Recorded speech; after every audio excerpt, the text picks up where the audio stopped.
Right. Welcome, everyone. We're so excited to have you with us here today to discuss implicit bias and its impact on early learning environments. So thank you again for joining us, and we're glad to have you. And we're going to go ahead and get started.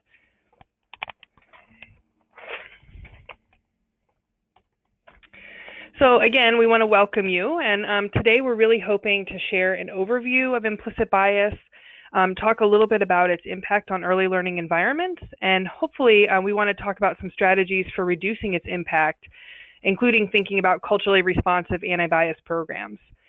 As I'm sure you all know, an hour is a relatively short period of time for such a topic that is pretty complex and I think very important. So I do want to set us up for success and just let you know that we're really planning to scratch the surface on this important discussion and hope that we'll be able to continue having some of these discussions. And we're also planning to have some time at the end for questions and discussion. However, we hope that throughout the presentation, you'll feel comfortable using the chat to ask questions or even to discuss with each other some of the content you're hearing, because we know that it's really critical that as we discuss implicit bias and race, that we're open to engaging in some of these critical conversations with our colleagues and peers. So again, welcome, and we're so glad to get started. So first, we want to know a little bit about you, and then we're going to tell you a little bit about us. So don't think I forgot that, but we wanted to sort of with that, we'd like to know who you are. So could you take a moment to fill out the poll, and you can find the poll, I think, yeah, you'll see the poll open and it'll kind of, you can start filling out which one, you sort of fit. So we'd like to know kind of what role you fit into, if that's early childhood practitioner, program administrators, TA, policymakers, higher ed. If there's something that we don't have, feel free to put it in the chat so that we can see who you are.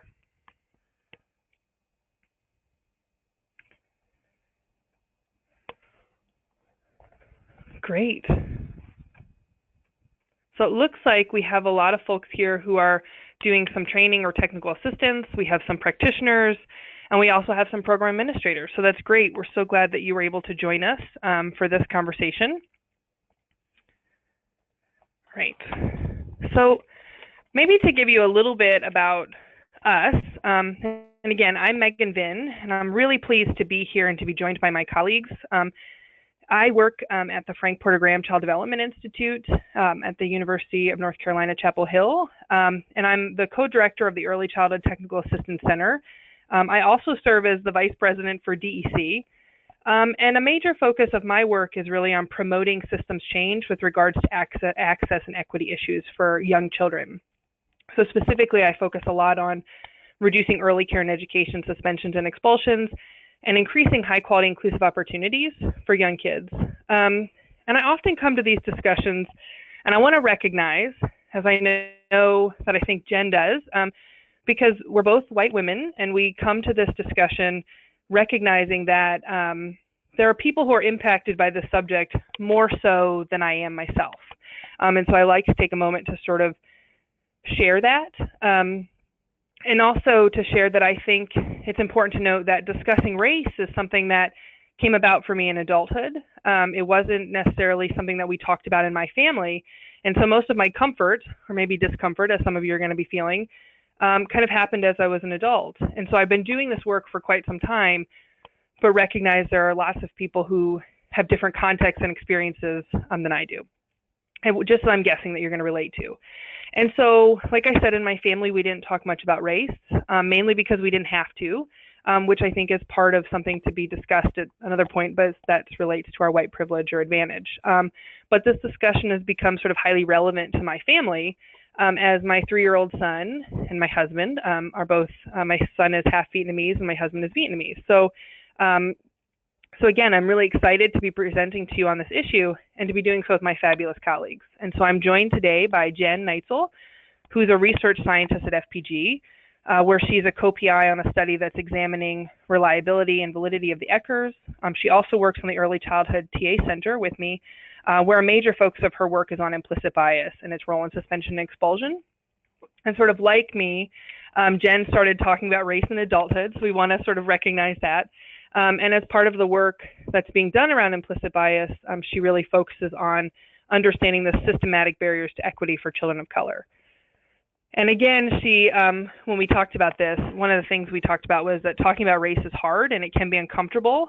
And I know that for Jen, who has 3 sons, that these conversations can sometimes be difficult, but she understands that having these important discussions with our children is sort of part of breaking the cycle of injustice. And I'm also joined by Ebenezer Mead. Ebenezer is a family support program officer at the North Carolina Partnership for Children or Smart Start. And she has over 16 years of experience in family support, parenting education, and home visiting. And she's currently a doctoral candidate at the Concordia University of Chicago. And her research interest really focuses on racial inequities in early childhood, specifically suspensions and expulsions of children of color, implicit bias, and really thinking about positive racial and ethnic identity development with preschool children. And so throughout, we're hoping to share some of our experiences and also hoping to kind of discuss some of these critical issues. So I want to stop here another time and take a moment to ask you, what's your familiarity with implicit bias? So we're going to have another poll for you to answer.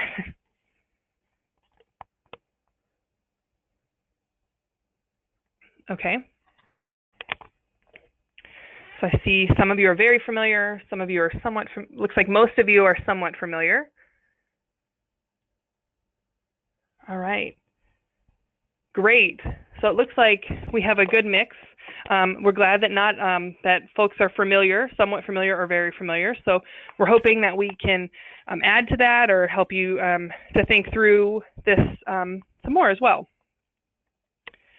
Okay, so just to make sure, since it looks like some of us are somewhat familiar or very familiar, we also want to make sure that we're all on the same page about sort of what we're talking about. And so to start, I'd like to share that we all have implicit bias. I'm guessing you're probably aware of that since you're here, but we all have implicit bias. And that means everyone, regardless of your race, your gender, your sexual orientation, et cetera, we all have implicit bias. And so when we talk about sort of the definition of implicit bias or what it is it's important to think about that it's pervasive and robust, meaning that it impacts everything. It's also activated involuntarily. So that means, and I'm sure many of you, since some of you are very familiar, know that that means that we aren't aware of our biases always, and that they impact our behavior in ways that we're not always aware of. And I think what's really important is that our implicit biases don't necessarily align with our declared beliefs. So, for example, I may say I'm very invested in equity and diversity, but my behavior can still be influenced by my implicit biases, or I can still be treating children differently and not recognize that I'm doing that. However, research has also shown that implicit bias is malleable, so it can be unlearned and replaced with new mental associations. And so a little bit later, we're going to get into some of those strategies that can help sort of reduce the impact of implicit bias, although recognizing that we have an hour, so it's a very short period of time, and that we'll only scratch the surface on those strategies. But hopefully, if we can have some future conversations about that as well. So you might, I think sometimes when we get to this point, you might be asking why does this all matter? And I'll say, I know you guys have self-selected to come, so you probably recognize why it matters. But I think it's important to note that that's not true for everyone. So there was a recent blog that was written by Zachary Wright called "It Doesn't Just Happen at Starbucks, Teachers Need Racial Bias Training Too." And in it, he talked a little bit about his first reaction when he was in sort of thinking about implicit bias or some of these things. And, you know, he talked about his first reaction was to be aggressively disengaged and reflexively defensive. That was sort of his first reaction because he felt that he was being told as a white man that he was automatically biased and probably even racist. And then when he got to his next session, he said he had sort of reached his limit. And so I think one of the things that we hear about is, why does it matter? Why do we keep talking about it? If we want to stop race from being a factor in our society, why do we keep talking about it? And I think that's the point. The point is that it is an important issue because we must talk about it and learn about it and really think about it to kind of dismantle some of these deeply entrenched biases, and because it influences everything. So we can see that sort of research has suggested there's a lot more out there than just these, but there's attractiveness biases where, you know, people who are more attractive have an easier time getting jobs, height biases where, you know, research found, for example, that 1 inch of height is worth about $789 per year in salary. which I wished sort of went to a real world context. But anyways, there's research to suggest that. There's also research that says that implicit bias predicts the extent to which police officers use force when arresting Black children, or when arbitrators decide labor grievances in favor of women over men. And so that's important to note too, that implicit bias, we're focused on race for this discussion, but you can talk about implicit bias with a lot of different things: gender, sexual orientation, a lot of different things that impacts. Or we see it when pediatricians recommend less pain medication for Black children than white children, or when teachers are more likely to call child protective services for Black families than white families. And the list really goes on, as I'm sure many of you know, that the list sort of goes on. And really in every system, we see that the outcomes and implicit bias has this similar impact, where the outcomes are worse for people of color than they are for white people. So it's something to think about. And I think these findings are especially important considering that practitioners in the United States are often, practitioners particularly in our field, are often predominantly white, middle class, and female. So it's something to consider, and Jen's going to talk a little bit later about why we shouldn't sort of adopt a colorblind ideology. So, and you might be asking, how does this sort of, how does this play out too? And so thinking some of that, and we see these biases really portrayed in the media and by others, which continues to impact our internal biases. So for example, when you see these two pictures, what we see in the media is the way they describe these two pictures. So the one at the top, they've talked about Black people looting for food, and the one on the bottom, they talked for sort of people finding food. So it's something to consider that these things happen everywhere, and we're being impacted by some of these headlines as well, that sort of helps us to continue to internalize these biases. And so we want to share this to kind of think about as an action step for when you step away from this, to really think about, look for these instances of when we're seeing bias in the media and in our lives, so that we can sort of reflect and think about them as a first step to sort of changing them. But to get to sort of our field, really thinking about, how does implicit bias look? What does it look like in early childhood? And so we had a recent study that I'm sure many of you are familiar with, since you're somewhat or very familiar, where Dr. Gilliam and his colleagues did a study on implicit bias in early childhood. And what he found was, I think, critical. He really did a study where he recruited participants from an exhibit hall at a large annual conference of early care and education professionals. So they were all people who were in the field. And they showed participants sort of videos of 4 children. There was a Black girl, a Black boy, a white girl, and a white boy engaging in various activities. And he sort of told them, you're going to be seeing these videos. They involve children engaging in various activities. And then he also talked about, we're interested in kind of thinking about how teachers detect challenging behaviors in the classroom, and that the video they're about to view, some clips may or may not contain challenging behaviors. And they sort of tracked where people were focused. And the other piece of the study was a vignette where they detailed a preschool student with behavioral challenges, and they asked participants to pretend that the student was in their classroom. And in the vignettes, they sort of selected some stereotypical Black and white names. So they had LaToya and Emily for girls, and Deshaun and Jake for boys. And then they also included a paragraph that added, for some people, to see if kind of providing extra context would change how they reacted to some of the challenging behaviors that were shown in the vignettes. And I think what they found was interesting. So what they found was that all practitioners, again, regardless of practitioners' race, more closely observe Black children than white, especially the Black boys. And you can see that in this figure. And I'd sort of, and they also said that sort of teachers are focused more on boys than girls. So you can really see that. And so one of the things I'd like to share sort of about this is that I think one of the things that we get caught up in too is that we're focused on boys, and particularly Black boys. I think some people check out and think, well, how does this impact me? And I think it's important to note that we all lose when we're focused in one place.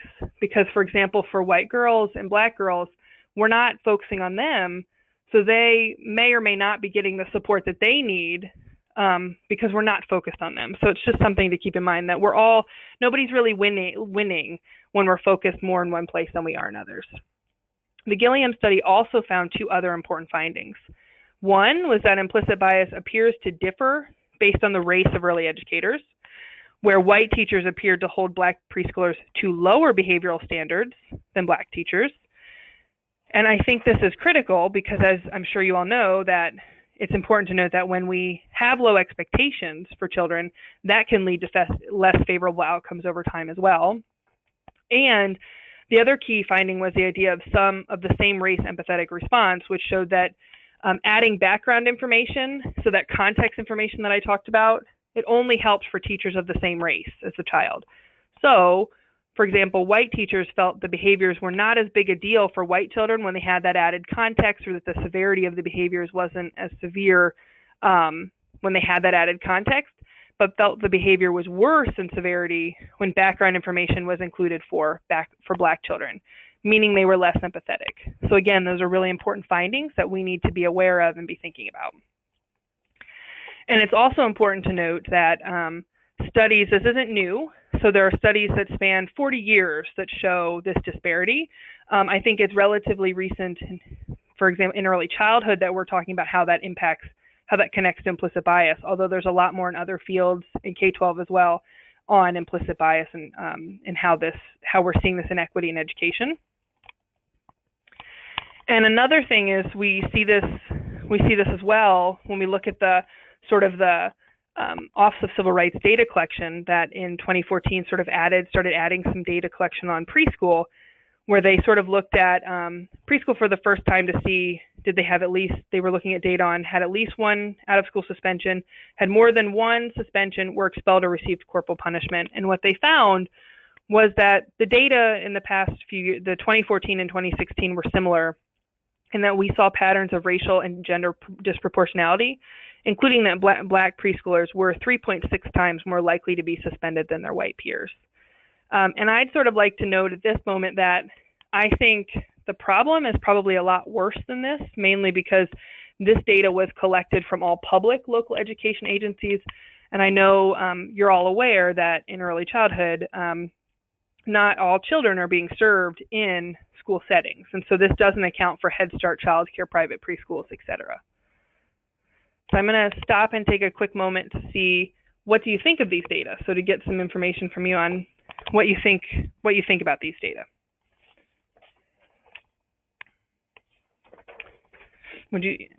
Not at all surprising, somewhat surprising, or very surprising. All right. Great. All right. So it looks like for most of you, it's not at all surprising, or it's somewhat surprising. And I have to say, I'm not sure that I'm surprised by that reaction, because you all selected to be here, right?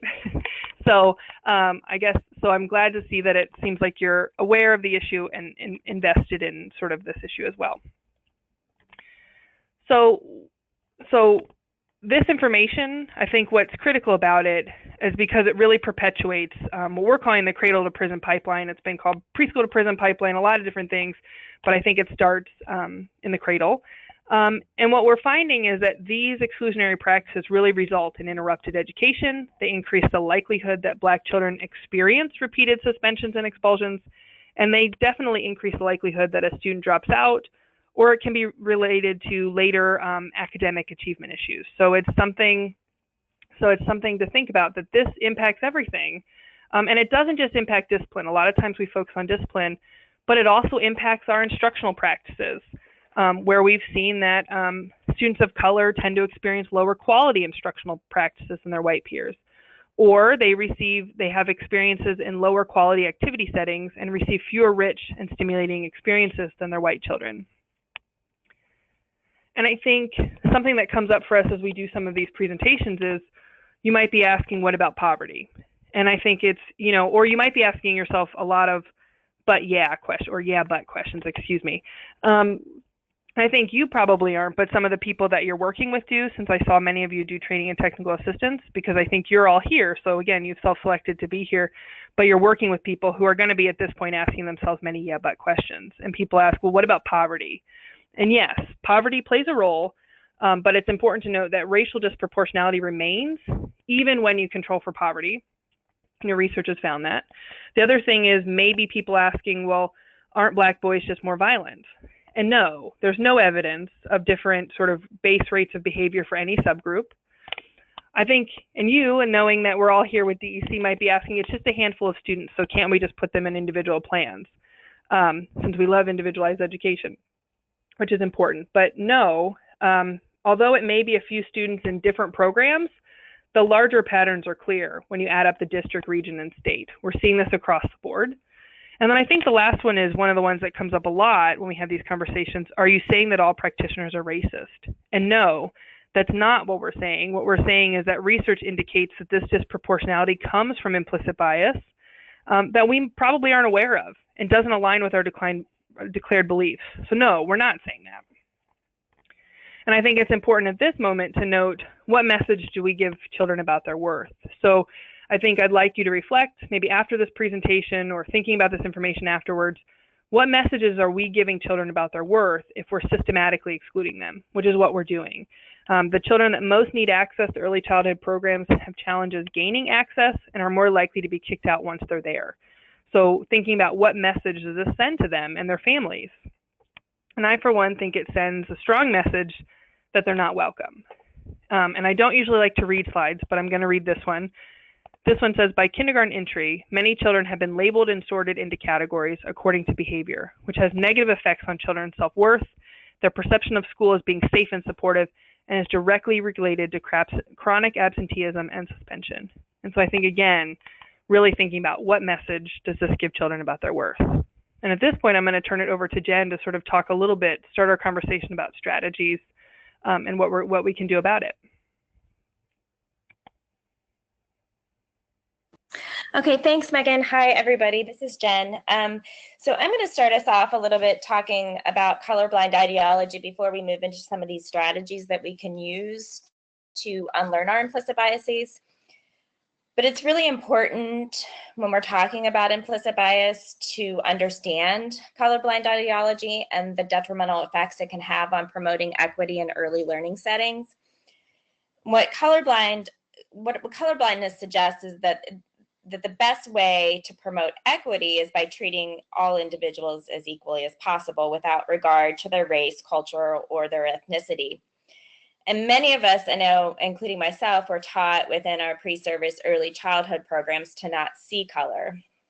And although this was well-intentioned, I think it actually prevents us from fully addressing the current inequities within our educational system, because it really allows us to stay in our zones of comfort. Because when we're colorblind, we don't have to talk about race, implicit bias, or institutional racism. And when we say things like, I don't see color, or I believe that we're all equal, what we're actually communicating is that race doesn't matter and that we don't truly see the experiences of people of color. And this has direct implications on how we implement practices in the classroom, because we aren't paying attention to how implicit bias affects how we interact with children, how we provide instruction to them, and how we discipline young children of color. So there are so many problems with colorblind ideology, because when we operate from this place of being colorblind, we as white people, and I'm saying that because like Megan said, I'm a white woman, but as white people are unlikely to experience disadvantages due to race, are able to disregard the experiences of others, and they really fail to understand that their experiences are not the norm for a large portion of our society. Most people of color, however, who regularly encounter difficulties due to race experience colorblind ideology quite differently. So the colorblindness creates this atmosphere that denies their negative racial experiences, disregards their cultural heritage, and really invalidates their unique experiences. So when we adopt a colorblind ideology, this actually leads to more biases, because our current society offers little opportunity for individuals from different races to interact and establish meaningful relationships, which creates this context where we don't have to address race. And when this segregation is combined with a colorblind ideology, our biases become further ingrained within the structure of our brains, and this triggers even more biases. And as Megan mentioned earlier, the good news is that we can actually unlearn our implicit biases. And it's just important that we understand that we all have them. We just need to be willing to accept that they do exist.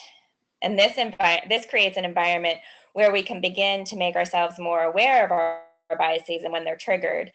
It's also important that once we begin to recognize our biases and when they're activated, we begin to challenge them by exchanging these automatic biases with different, more inclusive notions of others. So today we're going to introduce you to 3 main strategies that can be used to reduce the impact of implicit bias in early learning settings. The first one that I'm going to talk about is having conversations about race. And the next one, I'm going to provide information about a multi-component implicit bias reducing intervention. And then finally, Ebenezer is going to talk to you about these culturally responsive anti-bias practices that can be implemented in early learning settings.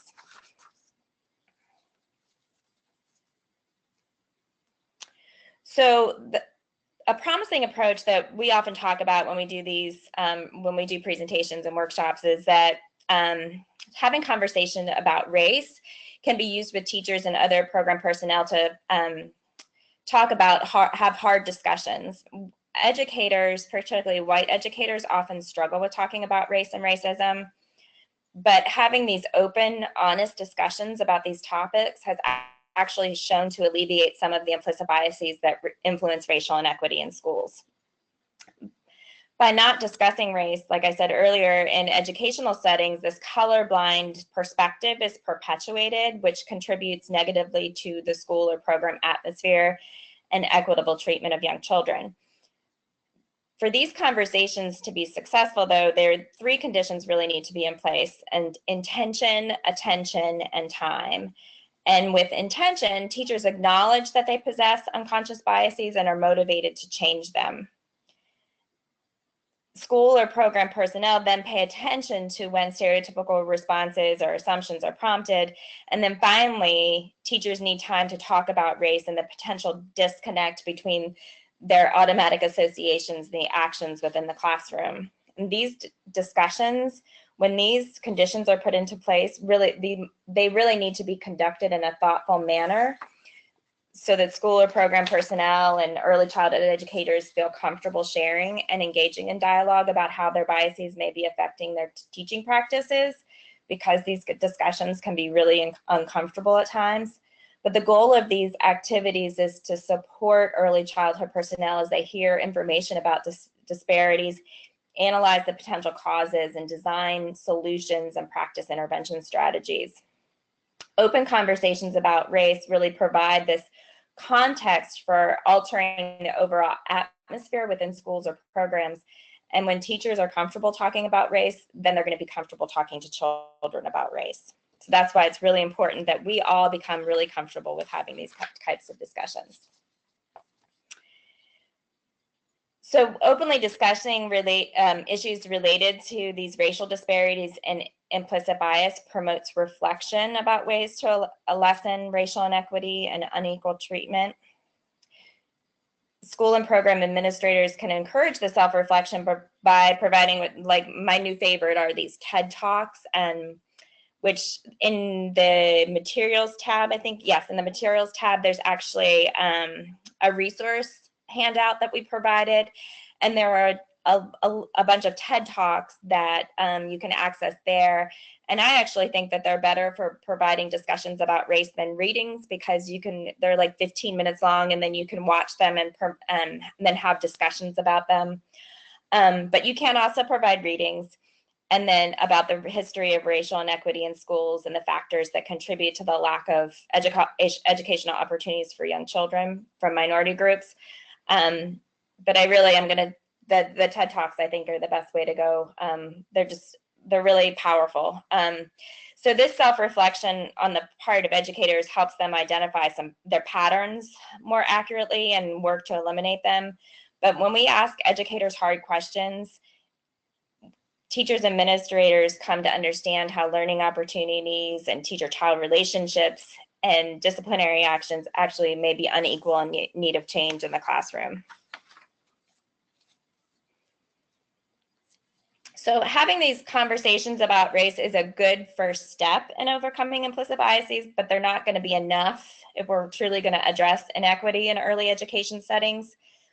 So we really have to be willing to retrain the unconscious mind. And this means that we need to be able to look very deeply at ourselves to help identify our biases.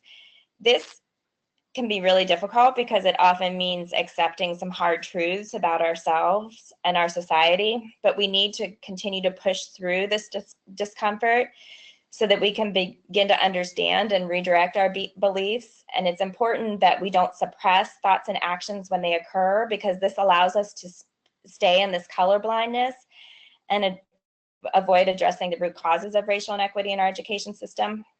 We need to be able to explore our discomfort so that we can begin to understand what triggers us in a particular situation.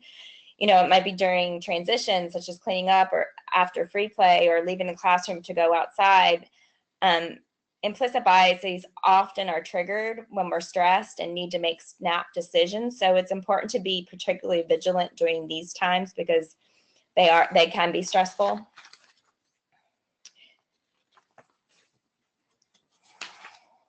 So these reflective practices, you can go ahead, Megan, sorry. These reflective practices are a good strategy for working to identify and overcome our implicit biases.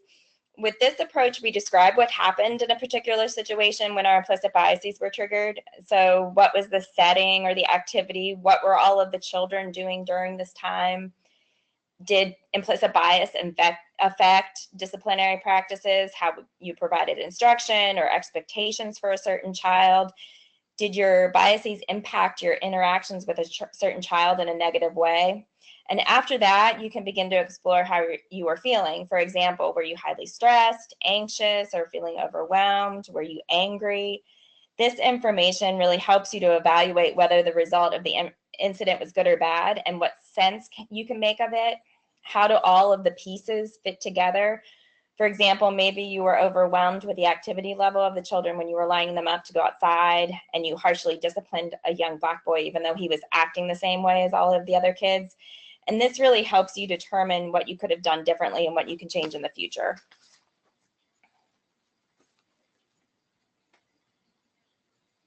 Next slide. Thanks. Okay, so I'm going to talk now about multi-component implicit bias reducing intervention. This was developed by Devine and colleagues, and it was actually developed for healthcare providers to provide them with a toolkit of strategies that they could practice on a weekly basis to reduce their biases.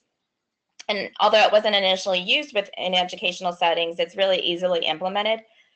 So before implementing the intervention, all teachers and school or program personnel take the Black-White implicit association test, and you can just Google implicit association test and it'll come up, and then you just pick the Black-White test to take that. But actually there are all sorts of different implicit biases tests that you can take there, but you would select the Black-White one.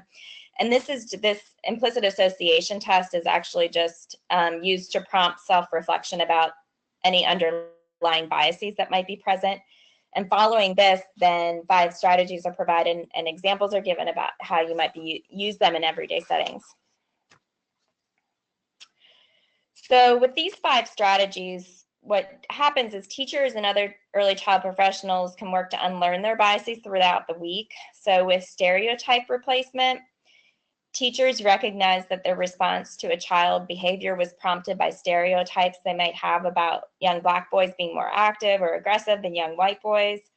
So to counteract these stereotypes, teachers label the response to the child behavior, use the self-reflection strategies that I provided earlier, and then they problem solve how to avoid this response to a child behavior in the future. So then the next one is called counter-stereotypic imaging. And this really requires creating an opposite image of a stereotype in your mind. And this can be done by examining, identifying specific famous people or specific non-famous people that you know. And the idea behind this method is to challenge the stereotype and make a positive association with a counter-stereotypic image. So this is particularly helpful when working with parents. For example, if a stereotype is triggered when a mom brings in a child late to school again, then you would replace the image of a stereotypical single mom who doesn't care with somebody like Michelle Obama, for example.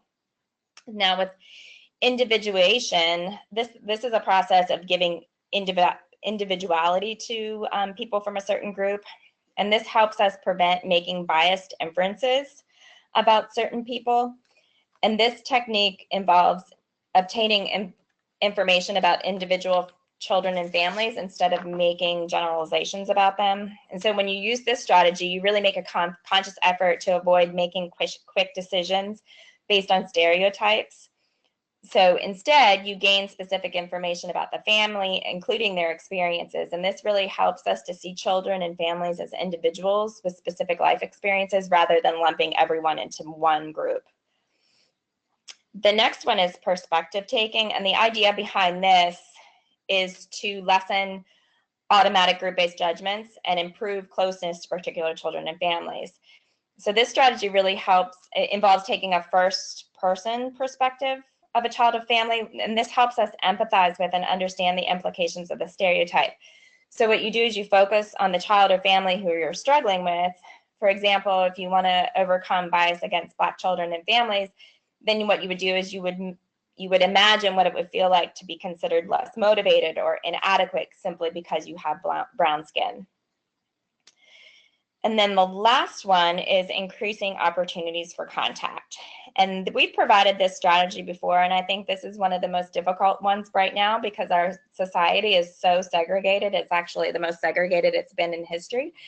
But it's really essential that we increase our opportunities for contact with individuals who look different from ourselves, because when we have opportunities to learn about and listen to and understand the experiences of others, empathy is increased, and this actually promotes the reduction in implicit biases. So I think it's really important to take this opportunity. Just having these conversations is so meaningful in helping us develop empathy towards others and overcome our biases.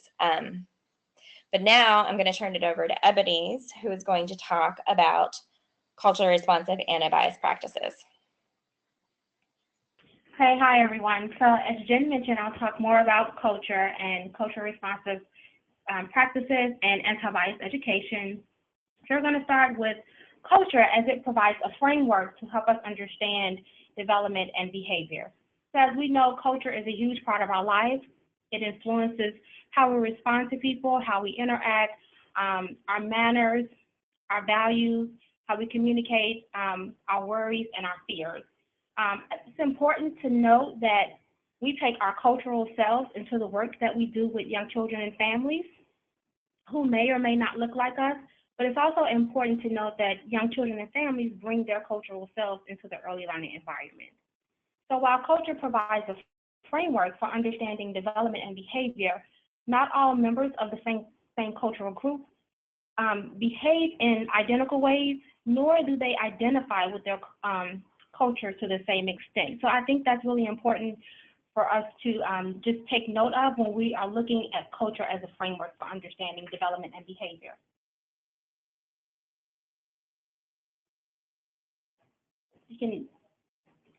And when we are looking at culture, we also have to consider this cultural disconnect that exists between home and school.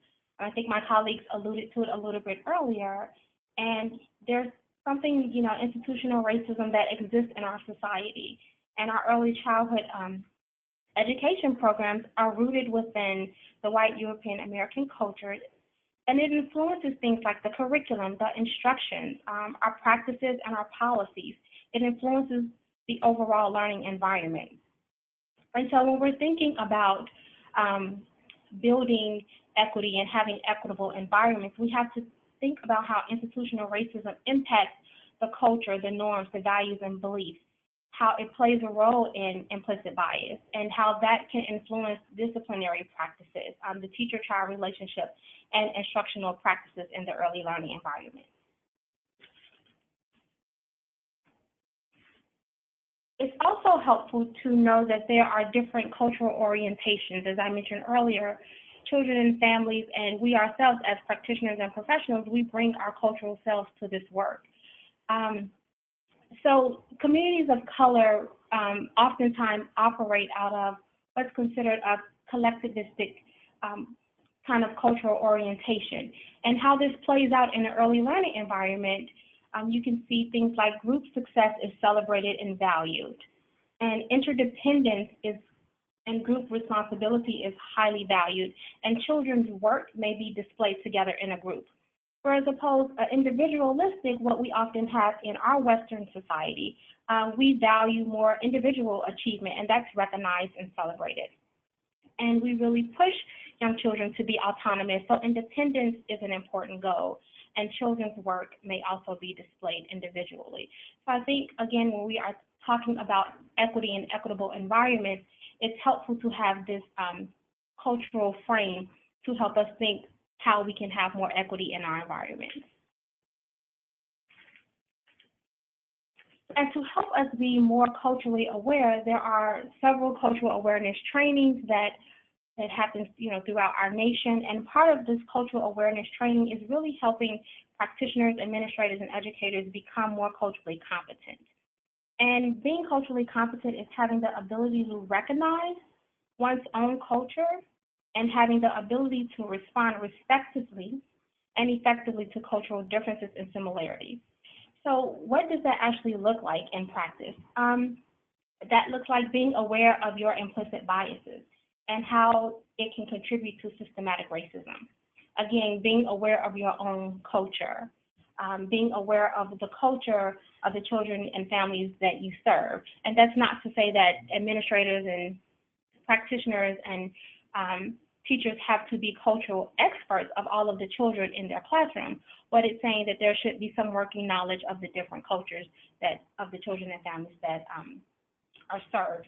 And then it's really having a true understanding of children, of child development within the context of culture, because we know children exist within the context of their families and their communities, and so they are a part of the school culture, but they are also a part of their culture in their family and community. So that's really important to have that lens when we're thinking about equity.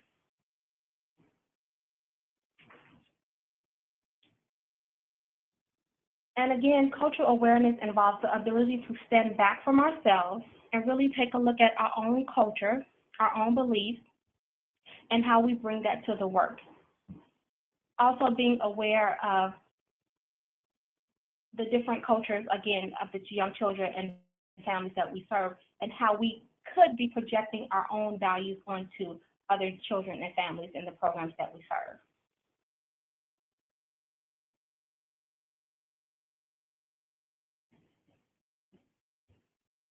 So you can do some different exercises. One of these exercises is called a cultural awareness exercise, in which you can do to try to help look at the similarities and also the differences that you may have with the children and families in your program.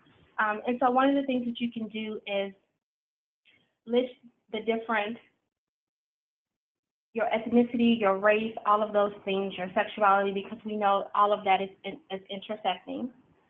Are you female? Are you male? Are you disabled? Have you ever been in the military, poor, prison? And see just how much you may or may not have in common with the different children and families that you serve in your program. And I think the beauty about this particular exercise is that, again, we don't have just one particular thing that identifies us as our culture. We have several things. So the intersecting of these different identities that we have is really powerful and can really help us have equity and diversity and inclusive environment.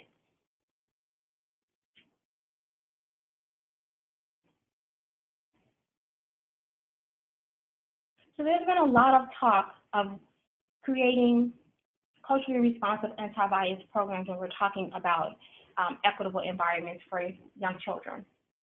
And culturally responsive pedagogy recognizes the importance of including students' cultural references in all aspects of learning. And while that could be very, very broad, here's some functions of culturally responsive anti-bias programs to help it become more concrete for you. So what does it really mean to have a culturally responsive anti-bias program? It means that you're encouraging positive identity development with young children. It also prevents isolation. It's designed to address isolation because it helps children to develop an increased sensitivity to the life experiences of others, and it discourages denial and fear of differences in young children. So what does that look like in practice? Well, you can learn how to speak, read, or write a native language, learn about a cultural heritage, but avoid tourist curriculum.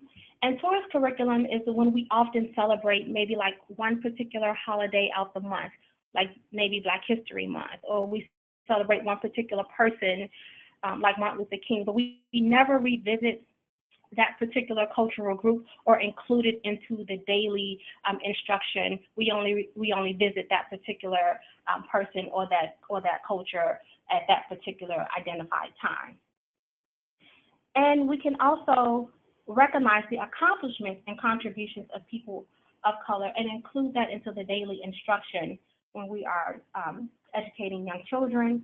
And we can study an accurate version of U.S. history. So instead of talking about how Christopher Columbus sailed the ocean blue in 1492, we can actually give an accurate version of his role in the United States.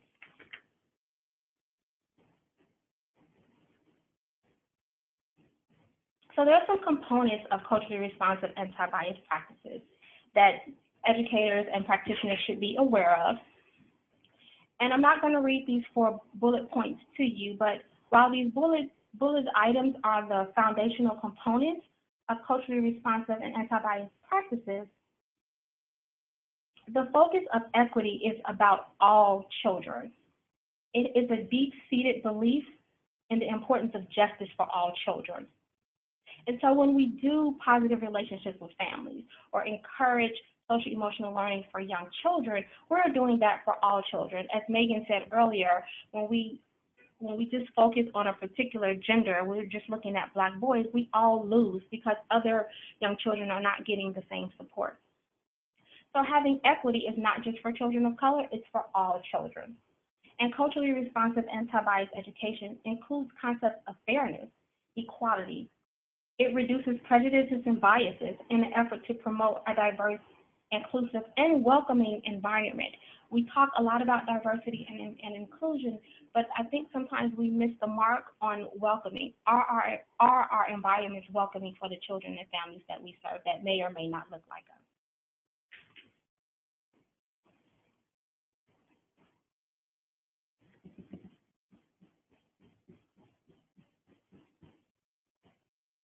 And so there are some principles of culturally responsive anti-bias pedagogy.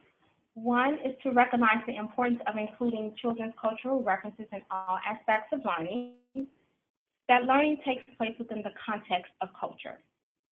Also, that the learning environment where all students are welcome, mentioned that earlier, the importance of students feeling valued and respected, supported, and provide the best opportunities to learn regardless of their cultural and linguistic backgrounds. All children have a right to learn and feel supported in their own skin tone. Culturally responsive anti-bias programs can be positive for children's self-concept. We talked a little bit earlier about what messages are we sending when we signal out children. So really going back to that idea of building positive racial and ethnic identity for young children. And also focusing on teaching equity and social justice.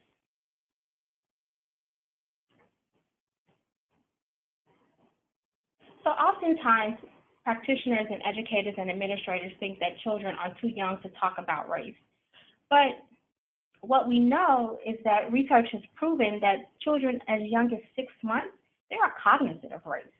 And preschoolers are not only cognizant of race, but they also develop racial biases that may not resemble the attitudes of the adults in their lives.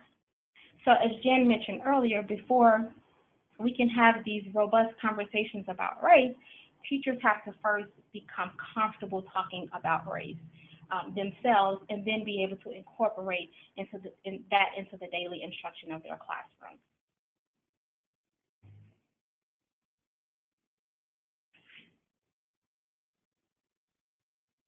So we have a call to action.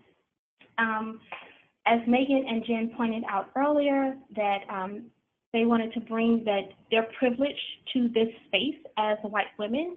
And what I like to do, because I am an African American woman, and so what I like to do is have a call to action that educators and practitioners, all of us professionals and advocates and champions for early childhood that have a privilege, that we use our privilege to do these things here. So we use our privilege to commit to examining and identifying our own biases.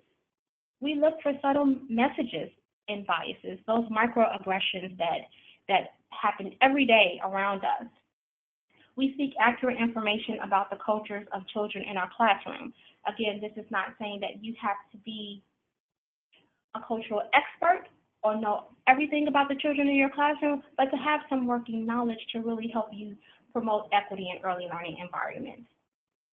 Push yourself to read books about racism and bias, even though it may be uncomfortable, and have courageous and robust conversations about race.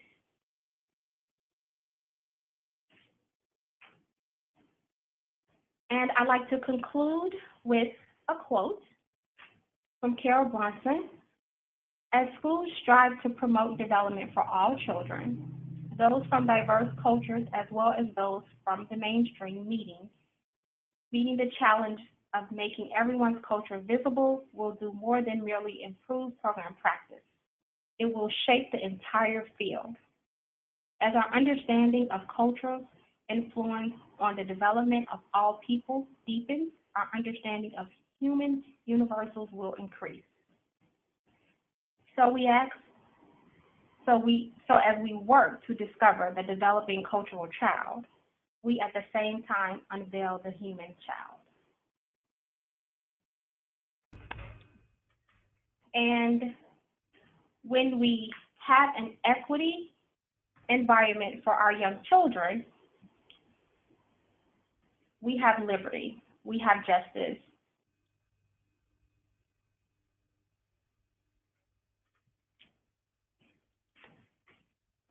Well, and I think, thanks, Ebenezer. This is Megan again. I think we have, I know we don't have much time, but we do have a little bit of time if folks, and I don't know, Brittany, you can help us with this if you have questions or if you want, you can put them in the chat. And I don't know, I think you can unmute yourself, but maybe, Brittany, you have to do that. But we'd love to hear if you have questions. Megan, in the chat box, Caroline has said, what are the youngest populations for providers with whom we have studied evidence of implicit bias?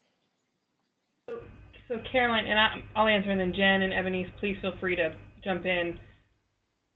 So in early childhood, I think with the Walter Gilliam study, he was focused on early care and education. And so at the conference, I think, and folks can help me, I think it was any practitioner in the early childhood field, but I think he was focused on preschool in some of what they sent out. So I think it was, I would say, birth to 5 broadly, but it was really at a practitioner level. And I can say there is, I would say, one study that has done this in early childhood that has sort of linked the disproportionality to implicit bias. That's not to say we don't have a ton, I shouldn't say ton, but we have a lot of research to showcase the disproportionality we're seeing for children of color. But I'd say the link to implicit bias, the youngest was, I think the populations where they were really focused on early childhood broadly. And I would say there's more linking research in K-12. And if you're interested, we'd be happy to share some of what we've come across in sort of our, what we've come across as we've been compiling some things. So we'd be happy to share some of those resources or research. And Jen and Ebenezer, I don't know if you guys have anything to add to that. No, I think that's right. The only one that, the one in early childhood that everybody references is the Walter Gilliam study. But I think we do know that even though that's the only study that this is happening, and we do know it is happening with infants and toddlers as well. Yes. And sorry, that's a good point, Jen. Caroline, there are studies that do sort of showcase that even infants and toddlers are being suspended and expelled from early childhood programs. So we could share some of that with you as well. They haven't necessarily made the link to implicit bias, but they are showing that we're seeing the same thing for young children birth to 2 as well. And then And there was another, oh, go ahead, Megan, sorry. I was going to say the other question is, are there any studies that look at implicit bias and their effects on professional parent partnerships? I don't know. I don't know of any studies that have looked at professional parent partnerships. There might be some with older children, but I'm not sure of any for early childhood. But it most certainly, I mean, just knowing how implicit bias affects the interactions with young children and older children, and it most certainly affects professional parent partnerships. I would agree with Jen that I don't know necessarily of any that are really showing that effect on professional parent partnerships, but most definitely, so I'm going to say for my own opinion, there's definitely, I would say, an impact on that, particularly given all that we know implicit bias affects. And the Kirwan Institute does a great compilation every year, if you're interested, where they sort of showcase different fields and the studies, the new research and information on implicit bias, and they do it in a variety of different fields, not just education, although education is one of them. They don't necessarily break it out by early childhood education. They sort of lump, I shouldn't say lump, but they sort of lump that together. But I think that could give you some places to extrapolate how some of those professional or how some sort of adult relationship, partnerships, that type of thing. But I don't know that people have necessarily connected it to the professional parent teaming collaboration relationship as we would in early childhood.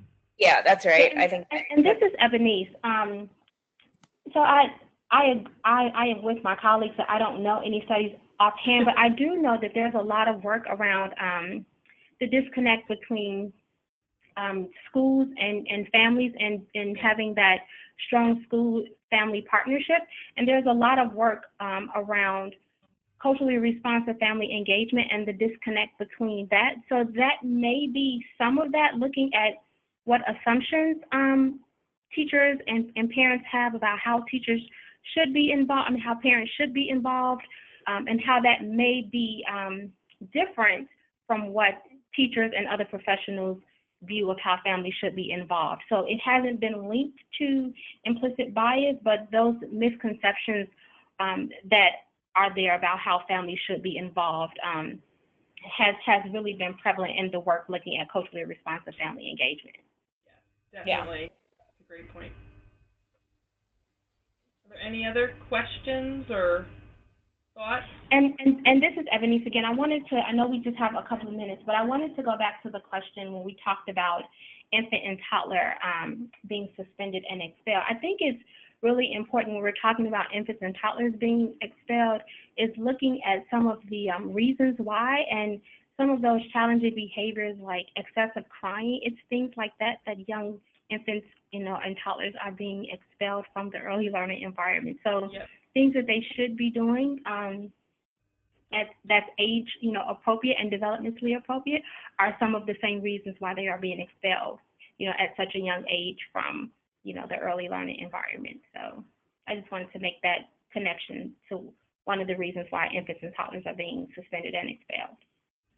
And I think that's exactly right. Yeah, and I think that's actually true for all of early childhood, not just infants and toddlers, but also 3 to 5-year-olds. A lot of what we see children being suspended and expelled for is developmentally appropriate behavior. Now, some of it's not behavior you want to continue, like biting, but it is all developmentally appropriate behavior. Yeah, that's correct.